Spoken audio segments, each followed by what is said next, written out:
சுவாசமுள்ள யாவும் உம்மை துதிக்க விரும்பும் எங்கள் கர்த்தாதி கர்த்தரின் நாமத்தினால் உங்கள் அனைவருக்கும் என் அன்பார்ந்த வாழ்த்துதல்களை தெரிவித்துக் கொள்கிறேன். இன்று நவம்பர் மாதத்தின் கடைசி நாளாகிய 30ஆம் தேதி நாம் தியானிக்கும் ஜீவ வசனம் 150ஆம் சங்கீதம் 6ஆம் வசனம்.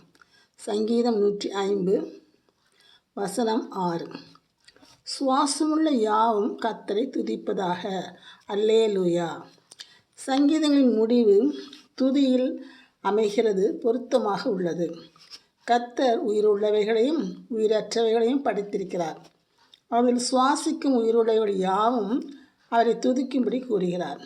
சுவாசிக்கும் தாவரங்கள், ஜீவ ஜந்துக்கள், மனிதர்கள் யாவரும் துதிக்கும்படி விரும்புகிறார்.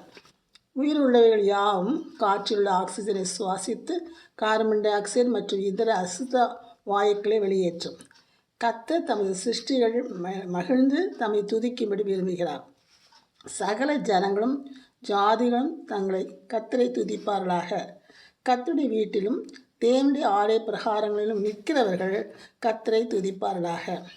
அதிகமாக துதித்து பாடல்களாக படைக்கப்படுவது சங்கீதம்தான். எபிரேய மொழியில் இந்நூலை துதிகள், அதாவது நெகிலீம் என்று அழைக்கின்றனர். கர்த்தரை துதித்து பாடுவது பற்றி வேதாகமத்தில் அதிகப்படியாக சங்கீதத்தில் தான் கூறப்படுகிறது. 136ஆம் சங்கீதம் முழுவதும் கர்த்தரை யார் யார் துதிக்க வேண்டும் என்று கூறப்பட்டிருக்கிறது. கர்த்தர் பெரியவரும் துதிக்கப்படத்தக்கவரும் ஆவார். கர்த்தரை துதியுங்கள், அவர் நல்லவர்.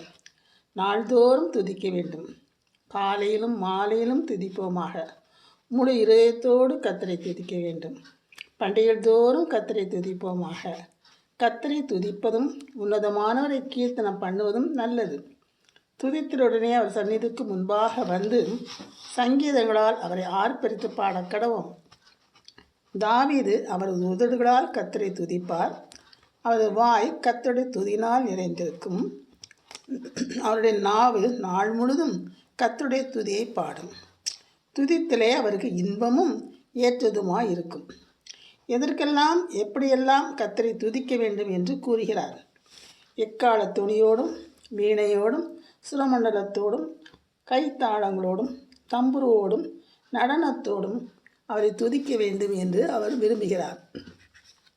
இந்த சங்கீதம் அல்லேலூயா என்று ஆரம்பித்து அல்லேலூயா என்று முடிவடைகிறது. கர்த்தருக்கே ஸ்தோத்திரமும் மகிமையும் உண்டாவதாக என்று முடியும் இடங்களில் அல்லேலூயா, ஆமேன் என்று சொல்லப்படும். ஜெபம். ஆம் சுவாமி, நாங்கள் யாவரும் நீர் எங்களுக்கு செய்த நன்மைகளை நினைத்து உம்மை துதிக்கிறோம் கர்த்தாவே. எங்கள் வாழ்க்கையில் நீ செய்த அற்புதங்கள் அதிசயங்களுக்காக நன்றி செலுத்துகிறோம் சுவாமி. எங்களுக்கு ஆலோசனைகளை தந்து செம்மையான பாதையில் எங்களை நடத்துவதற்காக நன்றியப்பா. இம்மாதம் முழுவதும் எங்களை பாதுகாத்து அரவணைத்து காப்பாற்றி வந்தீரே, அதற்காக உமக்கு நாங்கள் நன்றி செலுத்துகிறோம் சுவாமி. அல்லேலூயா, ஆமேன்.